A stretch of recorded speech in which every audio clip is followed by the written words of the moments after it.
یہی لوگ اپنے رب کی طرف سے ہدایت یافتہ اور پورے کامیاب ہیں۔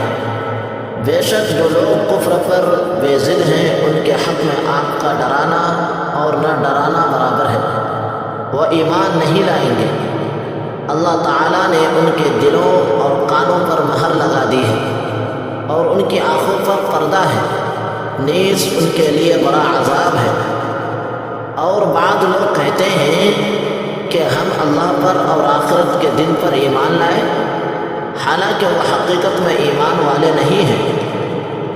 وہ اللہ کو اور ایمان والوں کو دھوکے دیتے ہیں، مگر در حقیقت وہ اپنے آپ ہی کو دھوکے دے رہے ہیں اور ان کو اس کا احساس تک نہیں ہے۔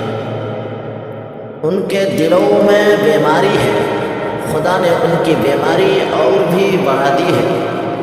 ان کے لیے دردناک عذاب ہے کیونکہ وہ جھوٹ بولا کرتے تھے۔